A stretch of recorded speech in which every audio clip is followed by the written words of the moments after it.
ETF index mutual funds నేర్చుకుని stock మార్కెట్లో రాణించాలనుకుంటున్నారా? వెంటనే ఈ నెంబర్కి కాల్ చేయండి. Hi viewers, India's largest digital media network Suman టీవీకి స్వాగతం. ప్రస్తుతం మనతో ఉన్నారండి Kinnera welfare society founder and motivational speaker Nagachandrika అమ్మ. అమ్మతో మనం ప్రేమలో కనిపించే డేంజర్, కొన్ని భయంకరమైన ప్రమాదకరమైనవి కూడా మనకు చాలా మంది ఫేస్ చేస్తూ ఉంటారు. వాటిని ఎలా గుర్తించాలి అనేది అమ్మ దగ్గర తెలుసుకుందాం. అమ్మ నమస్తే. అమ్మ నమస్తే. అమ్మ, ఇప్పుడున్న కాలంలో ఎప్పుడు ఎవరికి ఏమవుతుందో ఎవరికీ తెలియదు. ఈ నిమిషం బాగున్నామంటే మరో నిమిషం ఎటువంటి వార్త ఎవరు పోయినారని వినాల్సి వస్తుందో తెలియదు. ఎవరికి గ్యారంటీ లేని లైఫ్ అని ప్రతి ఒక్కరికి తెలుసమ్మా. అయితే ఇలాంటి టైంలో కొంతమంది ఎలా ఉంటారు అంటే, వాళ్ళ కష్టాలు చెప్పుకోనికి ఎవరికన్నా కాల్ చేసినా, అది మీరైనా నేనైనా ఎవరైనా సరే, ఎవరైనా కొన్ని ప్రాబ్లమ్స్లో ఉన్నారు అన్నప్పుడు వాళ్ళు కాల్ చేస్తే కొంతమంది మళ్ళా మాట్లాడతాంలే అని వాయిదా వస్తారు. కలవనీకి వాయిదా, మాట్లాడడానికి వాయిదా. దానివల్ల ఒక్కొక్కసారి ఏమవుతుందంటే మనుషుల్ని పోగొట్టుకుంటాం. నిజంగా ఒక మనిషి ఇలాంటి విషయాల్లో వాయిదా వేయడం అనేది ఎంతవరకు కరెక్ట్ అంటారు? అసలు ఎలా ఉండాలంటారు? ఒకరికి ఆపద వచ్చినప్పుడు ఆల్రెడీ మనకు ఆ పర్సన్ గురించి అంతా తెలిసిన వాళ్ళ గురించి, తెలియని వాళ్ళ గురించి అయితే మనం ఏం మాట్లాడుకోలేం. నీకు ఆల్రెడీ ఒక పర్సన్ గురించి తెలుసు, వాళ్ళ ప్రాబ్లమ్స్ తెలుసు, నీ నుంచి ఏదో ఓదార్పు కోసం, ఒక ధైర్యం కోసం నీ దగ్గరికి వచ్చినప్పుడు నువ్వు కలవకుండా ఉండడమో, లేదా నీకు కాల్ చేస్తే నువ్వు తీయకపోవడమో, తర్వాత ఆ మనుషులు పోతే ఏం చేస్తారు? వాయిదా పద్ధతి అనేది దేంట్లో అయినా కూడా, వాయిదా అంటే ఏదో మనం డబ్బులు కట్టేదానికి వాయిదాలు తీసుకుంటున్నాం అని అది కాదు నేను చెప్పేది. ఒక మనిషి యొక్క మాట మాట్లాడాలనుకున్నప్పుడు, మనం ఒక దాన్ని మనం చేయాలనుకున్నప్పుడు దాన్ని వాయిదా వేయడం అనేది అది మంచిది కాదు అసలు. ఎందుకంటే అది ఎన్నో అనర్థాలకు కూడా దారి తీస్తుంది.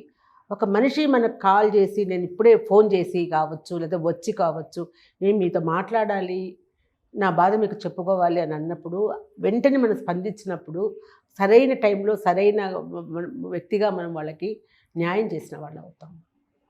నువ్వు ఏమన్నా వాళ్ళకి చేయకపో, ఎందుకంటే వాళ్ళు ఏదో బాధతోనో ఏదో దిక్కు దోచక కారు చీకట్లో ఉన్నట్లు అయిపోయి, ఒక స్నేహితులుగానో స్నేహాన్ని కోరో, నా బాధని వీళ్ళకి చెప్తే తప్ప తీరదు, వీళ్ళు చెప్తే నాకు సలహా ఇస్తారో లేకపోతే దారి చూపిస్తారో అనుకున్న ఒక ఆలోచనతో మనకు ఫోన్ చేస్తారు.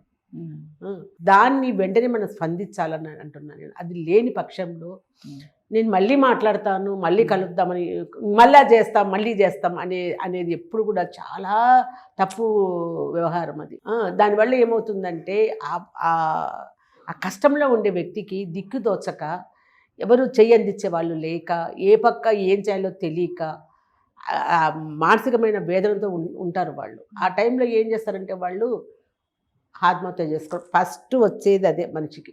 ఎందుకు ఈ జీవితం, ఇంకా నాకంటూ ఎవరు లేరు, నేను ఇంత బాధలో ఉన్నప్పుడు నాకు చెయ్యందించే వాళ్ళే లేరు, ఇంకా నా కారు చీకటిగా ఉంది చుట్టుపక్కల అని ఒక చీకట్లో పడిపోయి వాళ్ళు ఇప్పుడు ఎవరికైనా ఎండింగ్ ఏది? చావే. పరిష్కారం అనుకుంటున్నారు, భరించలేను అనేసి ఎండింగ్కి వెళ్ళిపోయి చచ్చిపోవాలనుకుంటారు వాళ్ళు.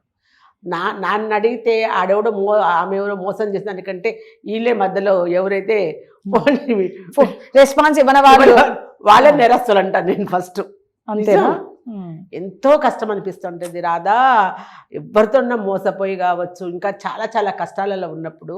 నేను మళ్ళీ ఆర్థికంగా నేను అంటాను లేదు, ఆర్థికంగా ఉంటాను. ఒకవేళ ఆర్థికంగా నువ్వు సహాయం ఆర్థికంగా చేయకపోయినా పర్వాలేదు, ఒక దారి చూపించు, ఇట్లా చేసుకోవచ్చు మనము, ఇట్లా మాట్లాడచ్చు, ఇలా చేద్దాం మనము అని నువ్వు మామూలుగా ఏదైనా సహాయం చేయొచ్చు మనము. అది లేనప్పుడు కూడా చాలా మంది ఏదో ఫైనాన్షియల్ ఇదిగా కూడా ఆత్మహత్యలు చేసుకునే వాళ్ళు కూడా చాలా మంది ఉన్నారు. అట్లా వాళ్ళకి నువ్వు ఒక్కసారి నువ్వు చూపించావనుకో దారి, వెంటనే వాళ్ళు రెస్పాండ్ అయ్యావంటే నువ్వు ఆ జీవితాన్ని నువ్వు కాపాడినట్లు అవుతుంది కదా. అవునమ్మా. ఎంత ఇది అనిపిస్తుంది అంటే చెప్పకూడదు, నాకు తెలియదు కానీ మన ఏదో ఒక సినిమాలో కూడా చూసిన ఇది. ఒక అతను సీఎం అంటే ఆయన ఎవరు, అతనికి ఏదో పెట్టుబడి ఏదో అమౌంట్ ఏదో ఇచ్చింటాడు, అతనికి లాస్ట్ ఇది వస్తుంది అనమాట. అతను చనిపోయిన తర్వాత అతని కొడుకు సీఎం అవుతాడనమాట. ఇంకా లాస్ట్ ఎండింగ్ ఈ సమయం గడిస్తే ఇక నాకు ఆపద వచ్చి నెత్తిన పడుతుంది, నేను చచ్చిపోవాలని నిర్మాణించుకుంటాడు. భార్య పిల్లలు అంతా ఉంటారనమాట, అంతా పడుకుని ఉంటారు. వీడొక్కడ ఆలోచిస్తూ ఉంటాడు అనమాట, ఏం చేయాలి, ఇంకా తెల్లారిందంటే నేను ఇదైపోతాను. ఎన్నోసార్లు ఫోన్ చేస్తాడు, ఎవ్వరు ఫోన్ చేయరనమాట. ఆ సీఎం కొడుకు ఫోన్ చేస్తాడు లాస్ట్ది. ఇప్పటికీ ఇతను ఫోన్ చేయకపోతే నేను చచ్చిపోవాలనుకుంటాడు. వెంటనే ఆ ఫోన్ చేస్తాడు, కరెక్ట్గా అతను రియాక్ట్ అవుతాడు. చూసారా, రియాక్ట్ అయితే చెప్పుకుంటాడు, ఇట్లా మీ నాన్నకి నేను ఇట్లా చేసా, ఇట్లా ఇచ్చాను, నాకు సార్ రేపు గడువు ఇది అయినప్పటికీ ఆయన అతనికి వెంటనే స్పందించి హెల్ప్ చేస్తాడు, జాబ్ ఇస్తాడు. ఒక ఆడి జీవితమే కాక వాళ్ళ ఇంట్లో ఉండే ఒక సంసారం, ఒక కుటుంబాన్ని నిలబెడతారు. ఇప్పుడు మనం అనుకుంటాం అతను ఒక్కడే చెప్పుకుంటాడు అని, కానీ ఆ వెనకలు ఎంతమంది ఉన్నారు, ఆ కుటుంబాన్ని కూడా మనము ఆదుకున్నట్లు అవుతుంది. దయచేసి ఎవ్వరు కూడా కష్టంలో ఉండాలని కానీ ఎవరన్నా ఫోన్ చేసినప్పుడు, ఒకవేళ అర్ధరాత్రి కూడా కొంతమంది ఫోన్ చేసినప్పుడు విసుక్కుంటాం మనం, ఇయ్యాలప్పుడు చేస్తాడు. అర్ధరాత్రి పూట ఫోన్ చేసినారంటే ఎందుకు చేశారు, నీతో మాట్లాడడానికి కాదు కదా. అర్ధరాత్రి పూట టైంలో కాల్ చేశారంటే ఏదో అక్కడ తెలిసిన వ్యక్తులు, తెలియని వ్యక్తులు ఫోన్ తీయద్దు. తెలిసిన వ్యక్తులు నీకు మరీ దగ్గరగా ఉన్న వాళ్ళు ఫోన్ చేస్తున్నారంటే ఏదో జరిగింది, వెంటనే మనం రియాక్ట్ అయ్యామంటే చాలామంది ఇప్పుడుండే ట్రెండ్లో పిల్లల్ని నేను చూస్తున్నా, ప్రతిదీ వాయిదా వేయడమే. ఇంకో నాకు చేద్దాంలే, రేపు చేద్దాంలే, ఎల్లుండి చేద్దాంలే, ఏది కూడా ప్రతిదీ నేను వింటున్నాను. అందరినీ స్టూడెంట్స్ వాళ్ళని చూస్తుంటాను కదా నేను దగ్గర. ఇది వెంటనే స్పందించి చేసేవాళ్ళు చాలా తక్కువైపోయినారు. వాయిదాల పద్ధతిలోనే ఉంటారు వాళ్ళు కూడా. దానివల్ల ప్రాణాలు పోతాయి, నష్టపోతారు, ఆ సమయాన్ని ఇంకో రకంగా కూడా వెళ్ళిపోతాయి. మనకి మళ్ళీ మనం అందుకోలేనంత అయిపోతాయి, మనం మళ్ళీ తిరిగి కోలుకోలేనంత కూడా అయిపోతాయి. చాలా నష్టాలు జరుగుతాయి లైఫ్లో. కాబట్టి దయచేసి ఎవరైనా కూడా నీకు మంచి స్నేహితులే కాదు, ఎవరైనా దారిలో పోయేవాళ్ళు ఏదైనా కష్టంలో ఉంటే వెంటనే మనం సహాయం చేయాలి. వెంటనే చేయండి, మీకు చేతనే సహాయం చేయండి. డబ్బుతోనే అన్నీ చేయక్కర్లేదు, చేతులతో కూడా మనం ఎన్నో చేయొచ్చు.